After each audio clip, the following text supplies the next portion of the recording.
Good morning friends. GST platform के YouTube channel में आप सभी का स्वागत है। जी हाँ फ्रेंड्स, जीएसटी पोर्टल के अंदर जो इनपुट टैक्स क्रेडिट और टैक्स लायबिलिटी का कंपैरिजन टेबल दिया जाता था उसको अब चेंज कर दिया गया है। इसके फॉर्मेटिंग के अंदर चेंजेस किए गए हैं और रिपोर्टिंग भी अब नई तरीके से आपको दिखाई जाएगी। आप देख पा रहे हैं, ये मैंने ओपन करा है रिटर्न डैशबोर्ड। इस डैशबोर्ड पे आपको वो कंपैरिजन टूल अब नहीं दिखेगा। तो सर क्या ये जो हमारा कंपैरिजन टूल है वो अब यूजफुल नहीं रहा? ऐसा बिल्कुल भी नहीं है। उस कंपैरिजन टूल को डाउनलोड करने के लिए अब आपको जाना है सर्विसेज टैब। रिटर्न्स टैब के अंदर आप यहां पर देख पा रहे हैं tax liabilities and ITC comparison का ऑप्शन जो है वो इनेबल कर दिया गया है। जो कंपैरिजन टूल था अब इस लिंक के द्वारा आप ओपन कर पाएंगे। आप जैसे ही उस लिंक पे क्लिक करेंगे आपको फाइनेंशियल ईयर सिलेक्ट करना है कि कौन से फाइनेंशियल ईयर का आप कंपैरिजन टूल ओपन करना चाहते हैं। अब यहां पर जैसे ही आप 18-19 करेंगे या 19-20 करेंगे तो फाइनेंशियल ईयर 19-20 का जो कंपैरिजन टूल है वो आपके सामने कुछ इस तरीके से ओपन होगा। यहां पर आप देख पा रहे हैं जो फॉर्मेट है उसे पूरी तरीके से चेंज कर दिया गया है। सबसे पहले आपके सामने अवेलेबल है tax liability and ITC statement summary data. इस ऑप्शन को जब आप यूज करेंगे तो 1920 का पूरा एंटायर ईयर का समरी, कितनी आपकी लायबिलिटी बनी, कितना आपने आईटीसी क्लेम किया है वो दिखा दिया जाएगा। इसको आप ड्रिल डाउन करेंगे तो आपके सामने 1920 का पूरा डेटा जो है वो अवेलेबल होगा। यहां पर आप देख पा रहे हैं टैक्स पीरियड और टैक्स पीरियड के बाद अप्रैल 19 टू मार्च 20 का डेटा जो है वो शो हो गया।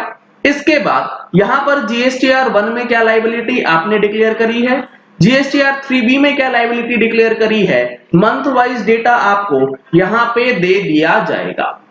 अब यहां पर जो जीएसटीआर 1 का लायबिलिटी है और 3B की लायबिलिटी है, ये जीएसटीआर 1 के कौन से टेबल से और 3B के कौन से टेबल है वो आपको डिटेल्स इससे अगली रिपोर्ट्स में दिखाई जाएंगी। यहां पर आप देख रहे हैं tax liability as per GSTR 1 and as per GSTR 3B as per the report number 1 and report number 3, यानी कि लायबिलिटी के लिए report number 1 and report number 3 को यूज करना है।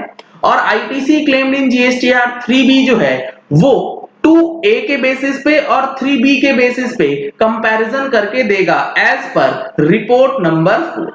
अब ये रिपोर्ट नंबर 1 और रिपोर्ट नंबर 3 और रिपोर्ट नंबर 4 क्या है वो एक बार देख लेते हैं। आप इस समरी को चाहे तो एक्सेल फाइल या सीएसवी फॉर्मेट में इस बटन को क्लिक करके आप एक बार में 1920 का पूरा डेटा डाउनलोड कर सकते हैं for the purpose of reconciliation. ये हो गया समरी डेटा पूरे ईयर का।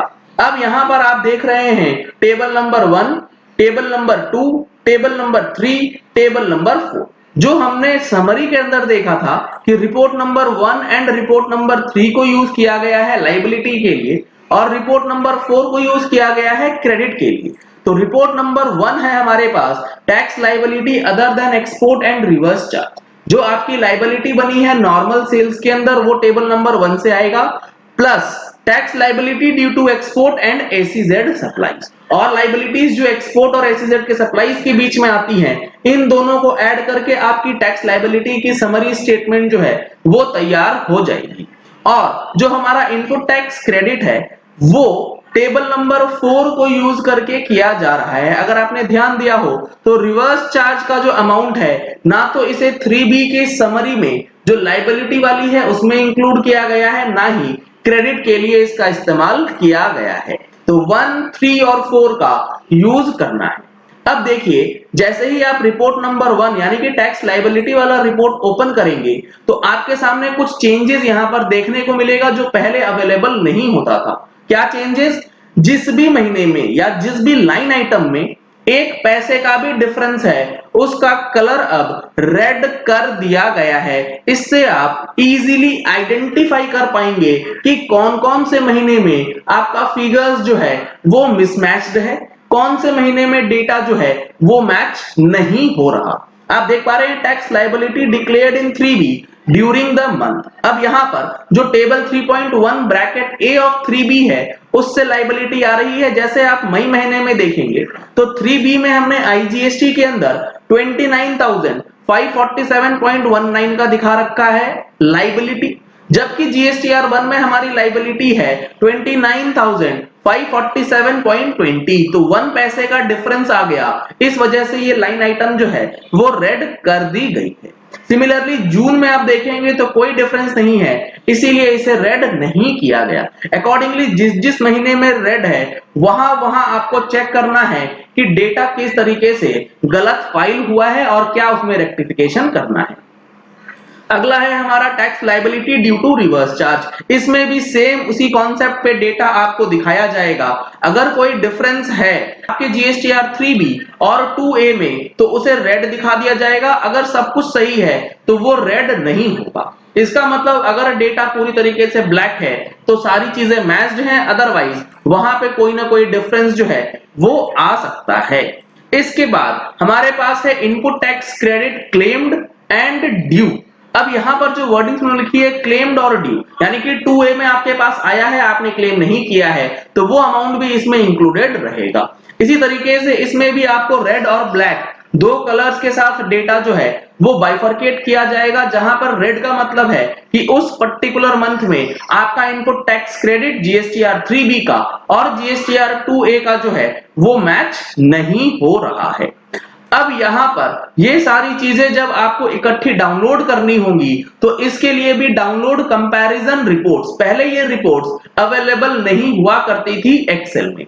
अब यहाँ पर एक ऑप्शन दे दिया गया है कि इस पूरे कंपैरिजन रिपोर्ट को आप फाइनेंशियल ईयर 1920 के लिए एक बार में एक्सेल फॉर्मेट में चारों का चारों table along with summary data जो है वो डाउनलोड कर सकते हैं और उसे यूज कर सकते हैं अपने फर्दर रेफरेंसेस के लिए। यहाँ पर आप देख पा रहे हैं जो हमारा कंपैरिजन समरी है 1920 का ओपन हो गया है, जिसमें GSTR 1 और 3B की लाइबिलिटी, GSTR 3B और 2A के बेसिस पे क्रेडिट का कंपैरिजन जो है वो करके दिया गया है। इसके बाद टैक्स लाइबिलिटी का जो डिटेल्स है वो आपको एक्सेल फॉर्मेट में अवेलेबल करवाया गया है, जो कि पहले अवेलेबल नहीं हुआ करता था।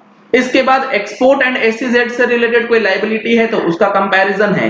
रिवर्स चार्ज की लाइबिलिटी और रिवर्स चार्ज 3B और 2A के अंदर जो डेटा दिया गया है उस दोनों का कंपैरिजन भी आपको अब यहाँ पर एक्सेल में देखने को मिलेगा।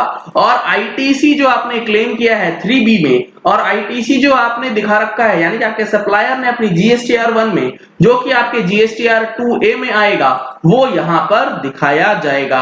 अब यहाँ पर आप देखेंगे तो इन्होंने लिखा है एक्सक्लूडिंग RCM सप्लाईज, यानी कि 2A में RCM का जो क्रेडिट है वो इंक्लूडेड नहीं है, जबकि 3B में आपका RCM का क्रेडिट भी इंक्लूड रहेगा। तो इस वजह से डिफरेंस अगर आता है तो आपको रिकंसिलिएशन जो है वो बनाना पड़ेगा। तो ये कुछ चेंजेस किए गए हैं जो कि कंपैरिजन टूल के अंदर आज से आपको देखने को मिलेगा, और वो फीचर अब आपको रिटर्न्स टैब के अंदर ना मिलके रिटर्न्स वाले लिंक में जाकर के देखना पड़ेगा।